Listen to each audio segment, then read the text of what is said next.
नमस्कार दोस्तों, मैं डॉक्टर सुप्र दत्ता और आज इस वीडियो में आप लोगों को ये बताने वाला हूँ कि कैसे मेरा एक पेशेंट का सीवियर हाइपरटेंशन की समस्या को ठीक किया जा चुका है होम्योपैथिक ट्रीटमेंट की मदद से, और वो भी सिर्फ 1 घंटे का अंदर। ये केस कल का है और कल ही ये पेशेंट जो है पूरी तरह से ठीक भी हो चुका है। तो चलिए जानते हैं कैसे ये सब कुछ संभव हो पाया, इनको कौन सी ड्रग दी गई, एटसेट्रा एटसेट्रा। तो दोस्तों, ये जो पेशेंट है ये एक रिटायर्ड बैंकर है। अभी उनका उम्र है 62 ईयर्स और ये जो पेशेंट है ये पूरी तरह से फिट एंड फाइन है। इनफैक्ट ये जिस सोसाइटी में रहते हैं ये वहाँ की लोगों को योगा सिखाया करता है और लोग इनसे इंस्पायर्ड होकर अपना अपना घरों से निकलकर योगा सीखने के लिए आया भी करते थे। तो हम कह सकते हैं कि ये जो पेशेंट है ये पूरी तरह से physically and mentally fit and fine है। अब इनका पिछले 5 महीनों से सिस्टोलिक ब्लड प्रेशर 180 का नीचे आ ही नहीं रहा था और इसको ठीक करने के लिए इन्होंने 3 एलोपैथिक डॉक्टर के पास से अपना ट्रीटमेंट भी चलाया है और उन डॉक्टरों ने इन्हें कई सारी एंटी हाइपरटेंसिव ड्रग भी खिलाया है। बट इतने सारे एंटी हाइपरटेंसिव ड्रग लेने के बावजूद भी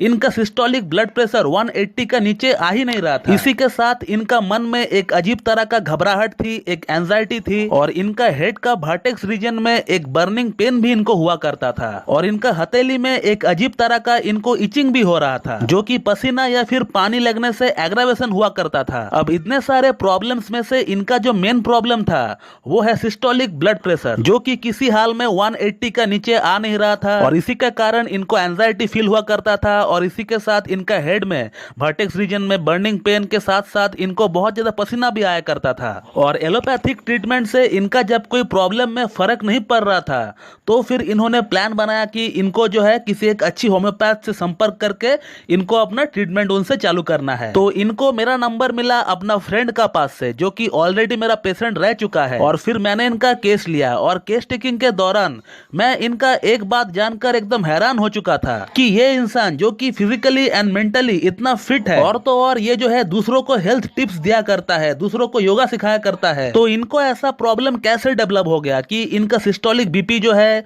वो 180 के नीचे आ ही नहीं रहा था। तो फिर इस तरह का पेशेंट जब भी हमारे पास आता है कि एक पेशेंट जो कि पूरी तरह physically and mentally fit and fine है बट फिर भी उनको एक बड़ी डिजीज डेवलप हो चुका है, so in such cases we always have to look for the cause of the disease. और इस तरह की 99% केसेस में कुछ ना कुछ कॉज हमें बिल्कुल देखने को मिलता है। अब कॉजेस जानने के लिए हमें पेशेंट का लाइफ का पास्ट इंसिडेंट को जानना पड़ता है कि क्या कोई पेशेंट का रिसेंट पास्ट में कुछ ऐसा हिस्ट्री है जहां पेशेंट को शारीरिक या फिर मानसिक चोट पहुंचा हो, या कोई ऐसा इंसिडेंट हो जहां पेशेंट को अपमान होना पड़ा हो, या उनको कहीं पे इंसल्ट होना पड़ा हो, उनके साथ इनजस्टिस हुआ हो, या उनका अपनों ने उनको ह्यूमिलेट किया हो, या फिर कोई ऐसा हिस्ट्री जहां पेशेंट को मेंटल या फिर फिजिकल शॉक लगा हो, जो कि 99% ऐसी केसेस में कुछ ना कुछ हिस्ट्री रहता ही है। तो इस तरह का अगर कुछ भी हिस्ट्री हमें देखने को मिल जाए तो उस पिन पॉइंट को अगर हमें पता चल जाए तो फिर हम पेशेंट को चुटकी में ठीक कर सकते हैं। वो डिजीज कैंसर ही क्यों ना हो, वो 100% ठीक हो सकता है। तो इस केस में हमें जो पता चला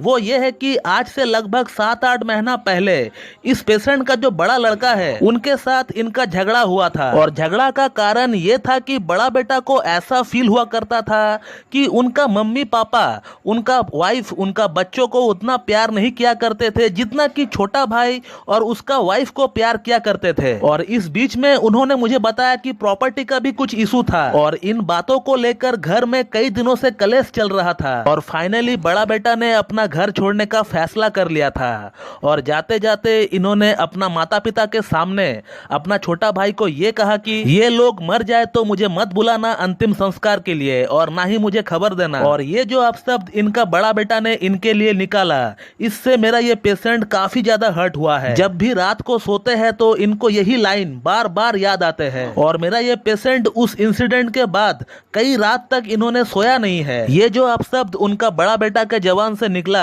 ये उनका दिल को पूरी तरह से तार तार कर चुका है और उनको अभी जो जो प्रॉब्लम्स फेस करना पड़ रहा है वो सभी के सभी प्रॉब्लम उस इंसिडेंट के बाद से ही उनका अंदर डेवलप हुआ है। तो दोस्तों, सिर्फ इसी सिचुएशन को मद्देनजर रखते हुए, इसी अपमान, इसी मॉर्टिफिकेशन को मद्देनजर रखते हुए हम लोगों ने इस पेशेंट को स्टैफिसिग्रिया 200 का एक सिंगल डोज दिया और आप यकीन नहीं करोगे कि just with in 15 minute patient का जो वर्टेक्स में जो बर्निंग पेन हो रहा था वो पूरी तरह से गायब हो चुका है। और इसी के साथ पेशेंट को जो एंजाइटी हो रहा था, जो स्वेटिंग आ रही थी हेड में, वो भी पूरी तरह से गायब हो चुका था 15 मिनट्स का अंदर। और 1 घंटा बाद पेशेंट ने अपना बीपी चेक करवाया और आप यकीन नहीं करोगे कि पेशेंट का बीपी जो है इट केम डाउन टू 130/80, यानी इनका जो सिस्टोलिक ब्लड प्रेशर जो 180 का नीचे आ ही नहीं रहा था, वो 130 पे आ चुका है, और वो भी सिर्फ स्टेपिसेग्रिया 200 का 1 सिंगल डोज से, और वो भी सिर्फ 1 घंटे का अंदर। पेशेंट भी पूरी तरह से हैरान हो चुका है कि कैसे 5 महीने में जो बीपी कम नहीं हो रहा था